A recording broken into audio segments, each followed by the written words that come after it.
Tonight, lawyers propose the maximum youth sentence for a 16-year-old who set her classmate on fire. A Saskatchewan craft distillery makes a big splash with its vodka. And Yorkton's historic flour mill gets some cash to finish building its interpretive center. This is CBC Saskatchewan News.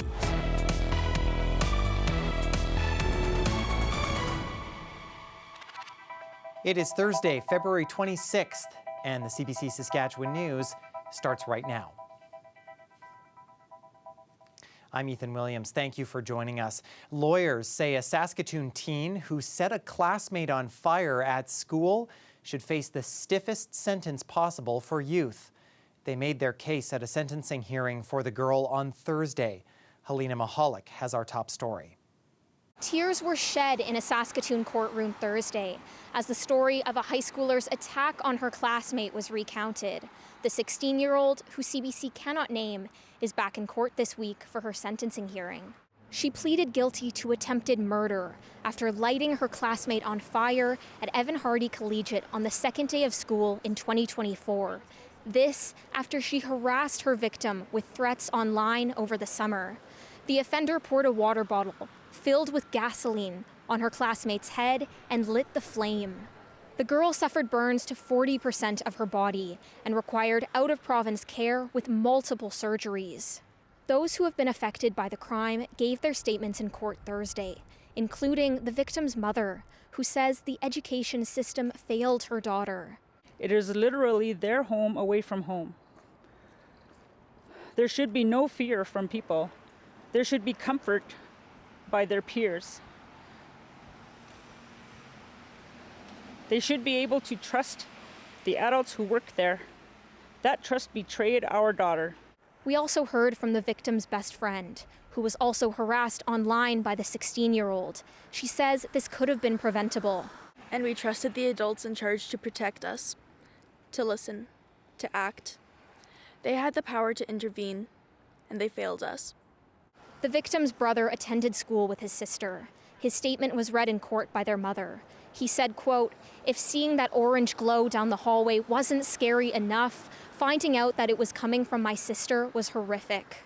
The educational assistant assigned to the offender, who witnessed the crime, says the flashbacks still haunt her every night in her sleep. She said, quote, "To this day, I still find it hard to be around the smell of fuel and around fire alarms, even if it's a drill. The most disturbing of the flashbacks is seeing the victim on fire. It's still etched in my mind."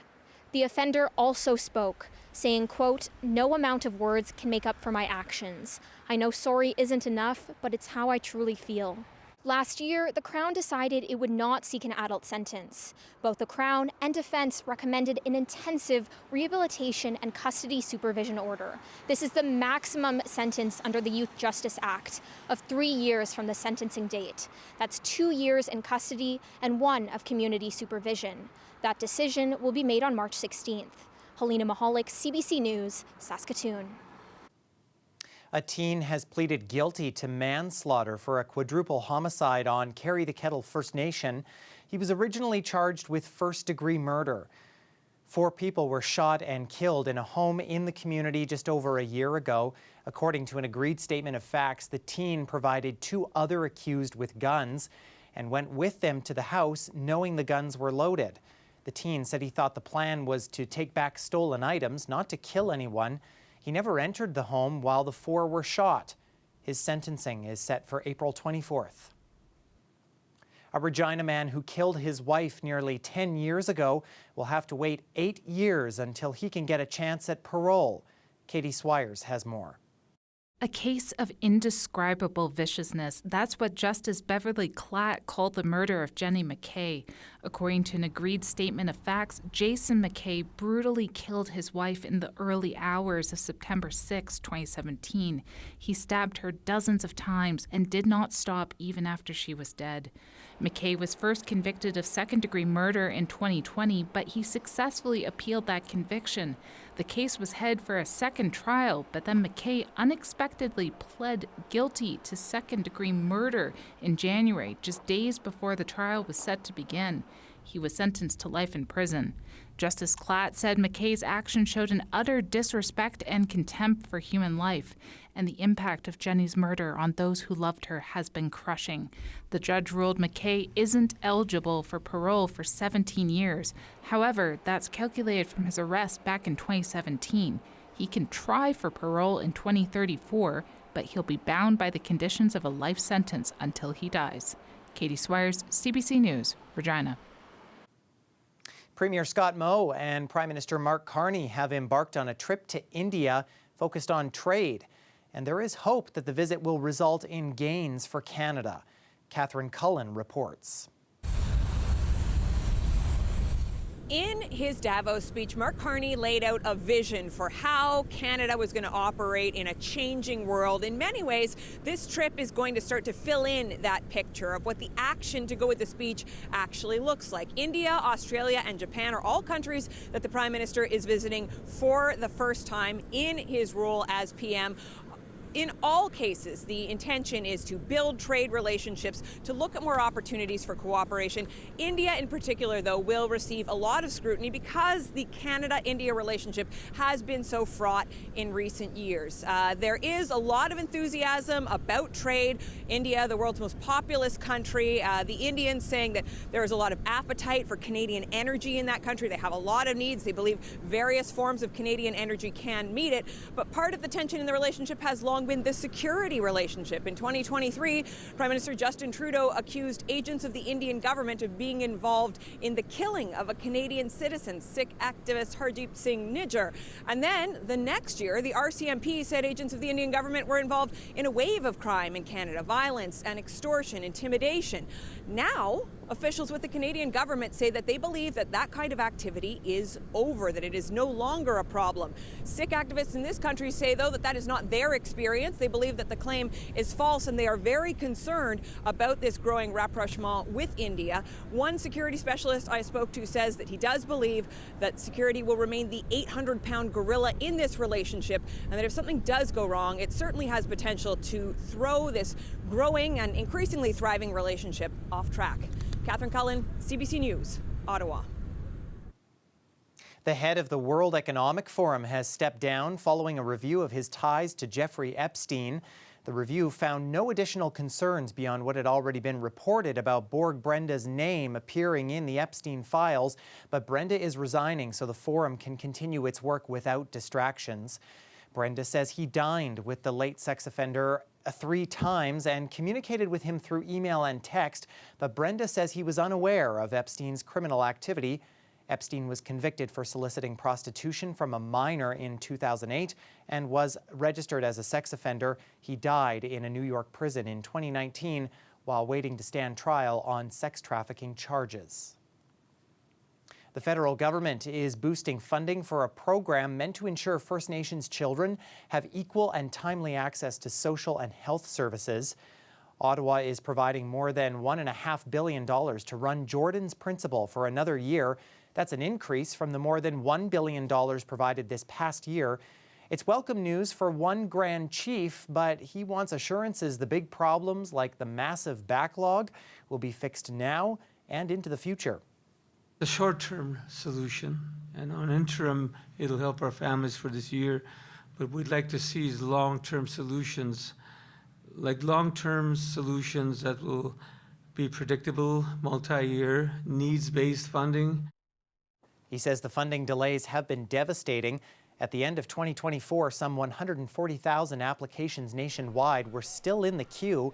Some of the asks for funding include medical equipment and mental health supports. Yorkton's historic brick flour mill isn't going anywhere. The province is putting up $600,000 to help finish its new interpretive center. Built in 1890, the mill operated for nearly a century. Today, it's a museum run by the Brick Mill Heritage Society, and it's the only brick flour mill left in Western Canada. Yorkton's mayor says the upgraded attraction will be a major asset for the city. As far as tourism, education, we have so much value-added agriculture inside of Yorkton, and yet there isn't that interpretive center that you see on the exterior of a lot of communities as you're passing through. What is this community all about? And you get to pull into some type of place to learn, and that is exactly what this is. And on top of that, there's even more than just that. Keenly says the Interpretive Centre will educate visitors on the province's agricultural development and will have sustainable income through fundraising, rentable event space, and grants. The province's contribution adds to the $1 million given to the project by the federal government, and that's on top of the $300,000 already invested by the City of Yorkton. Well, Saskatoon was under the threat of snow squalls for much of Thursday, but for most of the day, there wasn't a flake to be found, and people actually got to enjoy the nice warm day out on the trails along the South Saskatchewan River. But weather specialist Mickey Wolf says this warmth will be short-lived. She has the full forecast after the break.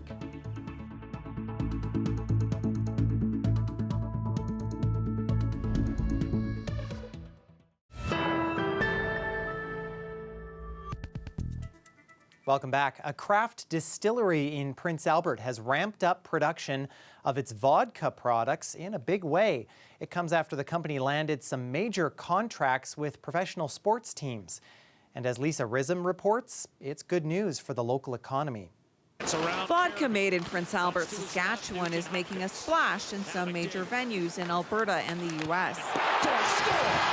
Phantom Light Vodka is the official vodka of the NHL Calgary Flames and Edmonton Oilers. The company signed a similar deal with the CFL's Calgary Stampeders. The president of Phantom Light Distillery says he's buzzing with pride. Edmonton Oilers, that's a team I grew up watching and loving. And so for us to be, when you go to a game, and you go up and you get a drink and it's your product in that drink, it's pretty exciting. Like it definitely gives you the warm fuzzies inside, that's for sure. Local partners started the craft distillery in 2021. Martin says they introduced water filtration technology to set the vodka apart from the competition. The reality is that we're taking more of the bad stuff out of alcohol so that you get a better product. A year later, Phantom Light Vodka was recognized as one of the best in the world with a blind taste test SIP award. It's helped get their products into 8 Nevada casinos and Mark Wahlberg's Las Vegas restaurant. The marketing team says the exposure is creating new customers. Instead of doing the generic marketing around the city, say billboards or commercials or radio ads, like doing it in the stadiums where you have such a huge market, we've just seen that is just a huge asset for us in terms of the product recognition. It's obviously exciting for us to see our little company growing into something pretty exciting. The company says its sales doubled year after year. That's allowed them to expand from a few employees to 45 full-time and seasonal staff. The business now occupies a 33,000 square foot facility with a state-of-the-art canning machine. Expanding into the can market with hard iced tea and mixed Caesars has proven so successful, the group is launching more products in the ready-to-drink market. The goal was always to become, something that you see across the world. I want to be the little bottle that you see on a plane. I want SIP vodka to be around the world, is kind of where I won't be kind of satisfied until we've done that. World famous vodka that's proudly Saskatchewan. Lisa Rism, CBC News, Prince Albert.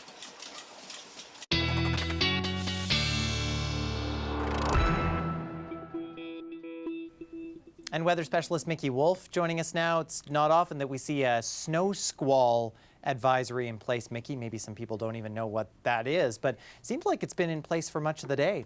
It has, Ethan, and even I was surprised by the snow squall warning we're seeing for parts of central Saskatchewan. So folks, just think of it as a whiteout, and that's pretty much what we'll be dealing with here overnight tonight. But let's take a look at all of the active watches, warnings, and advisories, because there are a few. We've got a blowing snow advisory. Now, that's going to kick in overnight tonight into tomorrow morning for that pocket of the south, especially southeast. And then as you can see here, these areas of the central region, Saskatoon, Kindersley, Wellesley, Lloydminster and Prince Albert. We've got that snow squall. So again, whiteout-like conditions overnight with heavy dumps of snow, just short, heavy snowfall. So we're not expecting too much in terms of amounts, but combined with winds gusting up to 80 kilometers an hour, that's going to create some pretty difficult conditions. And then we've got a cold warning in the far north with wind chill values down to -50 overnight tonight for Uranium City and Stony Rapids. But you wouldn't know it by looking at the daytime highs here, especially in the south. We had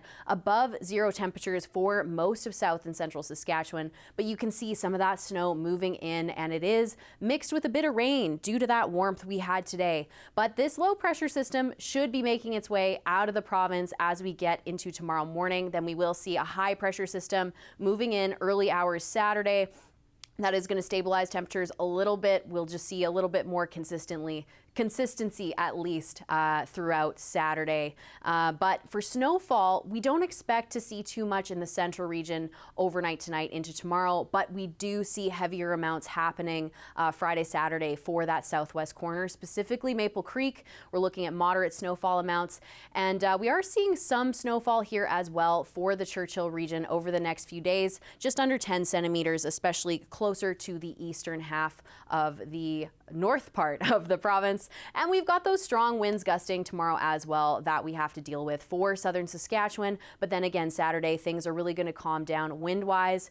It still feels like winter out there. I can't believe I'm saying this, but we've got those wind chill values down to -27 for Saskatoon tomorrow morning and -19 for Regina, and again near -50 for Stony Rapids. But you wouldn't have known it based on the weather today for Saskatoon and Regina. As for the week ahead in Regina, we do have a return to those warmer temperatures Monday, Tuesday, Wednesday, that beginning of the working week. So nice time to plan to get out on those lunch hours. And the overnight temperatures aren't looking too cold, but Saskatoon will definitely have a colder evening, especially Friday night. That wind chill value is going to dip down near -28. So just be prepared for that colder weather out on the weekend before things warm up a bit into the work week. Ethan, the winter, it comes and it goes this February. We've got warm and then we've got freezing.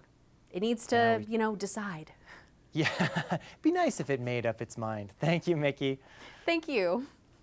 Well, if you walk into Alexa Lawler's home, you might find yourself exclaiming, "Jinkies!"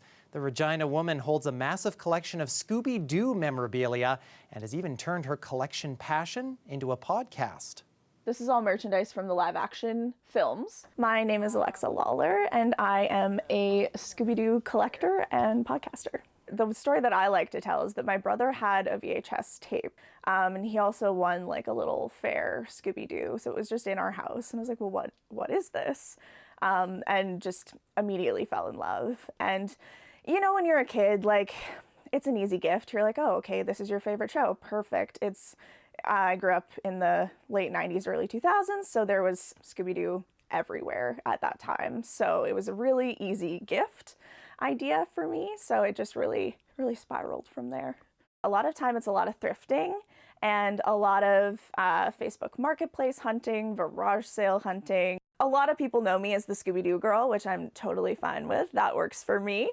I love VHS tapes, I love jigsaw puzzles, and I love anything vintage. I call it my Scooby sense. If I see something that has potentially the right colors, or if it's an item that I know exists and I can see it from a distance, I am able to notice it and just like make a beeline for it. Generally, if an item doesn't have a story, it's not in here for the most part.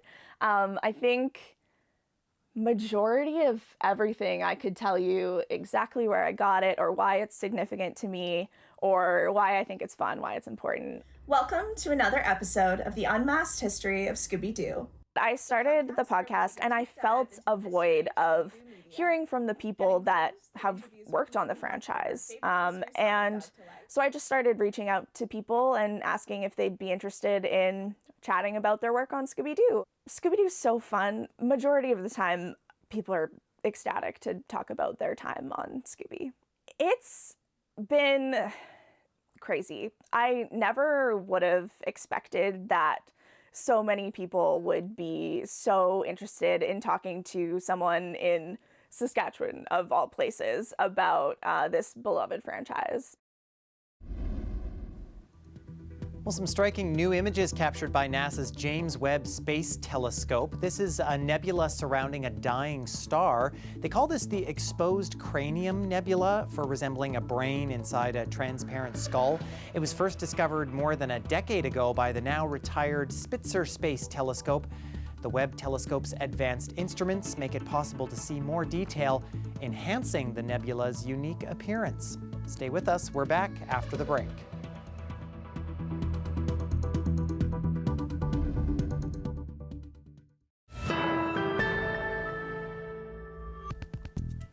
Welcome back. Prince Albert Grand Council has received a donation of moose meat, now being distributed through its emergency shelter. The meat was harvested by a group of 8 men during a recent hunting trip in Porcupine Plain. They brought back 3 bull moose, amounting to about 1,300 pounds of meat. It's being distributed through PAGC's Relatives Lodge, where 3 meals are served daily. The Grand Council says it's one way to turn a successful hunt into direct support for community members. When you go hunting all the time and you fill up your own fridge, and now it's like, okay, giving back to the community and saying, okay, where else can we utilize this food to help? Britton says the meat will help stretch the shelter's food budget over the next few months.